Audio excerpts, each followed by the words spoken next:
On May 3rd, 2005, myself and a video production crew from Sydney County Technical College started shooting a documentary about the Ninth Ward. The hope was to attract investors to improve this neighborhood.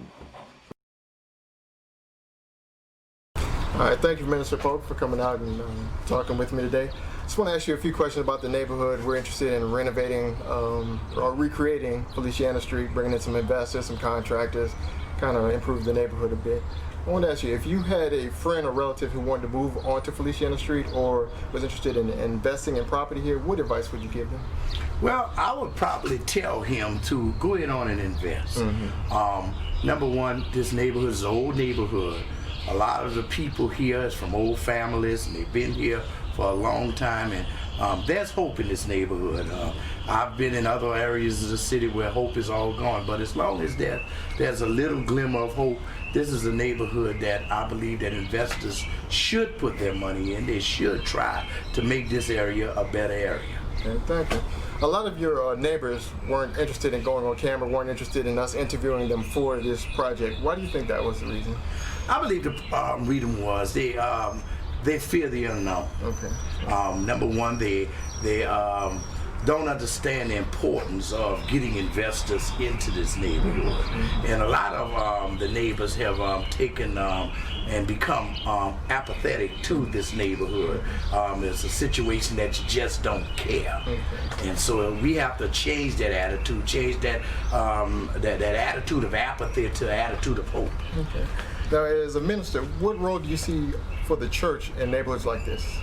Well, I think number one, everything starts with God. Okay. And I believe that this neighborhood is primed not only for a revitalization as far as it goes with the homes and everything, but it's the people's heart that need to be changed. Okay, okay.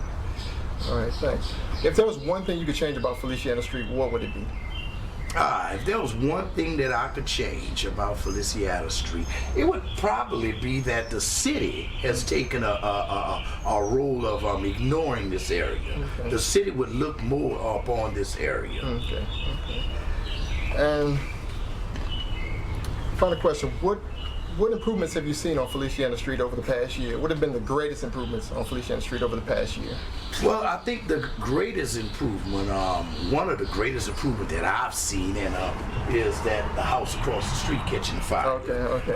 It was used as a drug house, and Okay. even though the city has been told that it was a drug house, even though the city has been called out time again, the city did nothing about it. I guess it was the providence of God that it burned down, but there's promise here.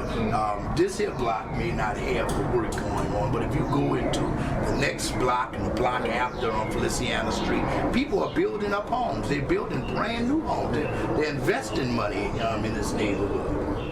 Well, thank you very much. Anything else you'd like to say about Feliciana Street and the future of this area? Well, one thing I would like to say to the city of New Orleans and all of the investors and everything, just don't give up on us. Yeah. You know, the Bible says that that we are the salt of the earth, and if salt loses favor, but what has happened in too many neighborhoods is that once people get a little money, they get an education, they move out the neighborhoods. But if we stay in these old neighborhoods and turn them into what it used to be, it'll be a wonderful place to raise our children. Thank you for caring about our neighborhood. Thank you very much for your time.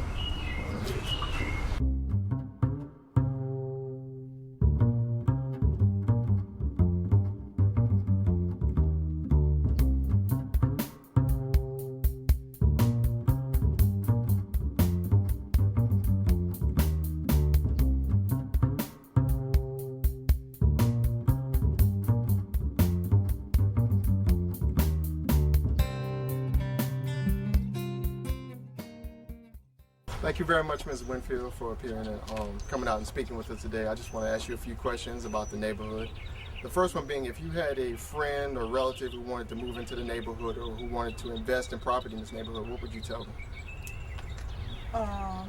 Well, I would first tell them to kind of look around and see just really what needs to be done to kind of give the neighborhood a better look, make it more presentable, you know, like a lot of yards could use flowers, you know, and, you know, decorative gardening, you know, like my yard, I could use something. All right. That helps to bring the neighborhood out. Makes the neighborhood look nice. In fact, I'm planning on doing that, but I got to get somebody to help me with it. Okay, all right, thank you. If there's one thing you could change about this neighborhood, what would it be? A lot of the blighted houses. That's a house that burnt last, right around the holidays down the street. Okay. And it's like an eyesore right now. And then there's a lot of property lots that are not being kept out. Okay. That's the kind of stuff we need improvement on. A lot of your neighbors were reluctant about talking to us. Why do you think that was? Personally, I don't know. I think maybe when you speak about being on television, they're filming it, and once I gave you, I told you I would do it, and I'm a person with my word. If I say I'm gonna do something, I say, oh, but they're gonna film it. I said, oh well, so be it. Okay. It may do good in the long run, for the community. Okay. And because we do need a better, boost up. We need it boost up. If the right people come in and buy the properties that people may not want or just don't have anymore, it would make the neighborhood look a lot nicer, because when they renovated over from the design over there, if you go through there now, it looks totally different. The houses are nice, nice. It's a nice area now, because of that. It made a big difference. Thank you. What's one positive change you've seen in the neighborhood over the past year? Over the past year? Yeah, one thing that's positive is when they tore down the design and they rebuilt. That's the area I was just speaking of. Okay, yeah. And it looks a lot nicer over there, even though there's always negative and positives, and people say, oh, well, the same people moving back over there, it's going to be a lot of crime and a lot of drugs. But the society that we live in and the times that we're living in, you find that everywhere. Even in some of our affluent neighborhoods, where wealthy people live, there's still a lot of stuff going on. It's just not so every day. A lot of it just doesn't happen as often as it does in certain areas like this area. But it's happening every day. Sign of the times. Well, thank you very much. Anything else you want to say about Feliciana Street? Yeah, I'm kind of excited about this now, because, this seems kind of still make me feel good. I'm able to speak my opinion, about the neighborhood. And all you guys coming out, I'm going to be a celebrity. I guess what? You never know how this going to turn out. But I like I said, if I say I'm going to do something, I go and I do it. So when you called me today, I said, oh my God, I forgot I told him. But I'm okay now. I'm okay. Thank you very much. And I hope this helps y'all, whatever y'all venture into. I'll do anything I can to support. Well, these are the small steps we're taking, and we're glad to have you on to help us out. Thank you. Thank you very much. Okay.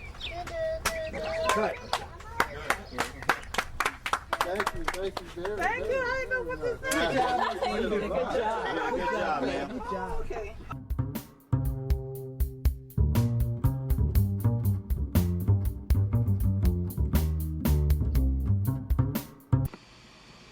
Three months later, this neighborhood, as well as the city of New Orleans, was destroyed.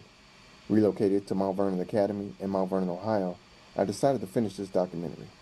A documentary now about how the people of New Orleans rebuilt their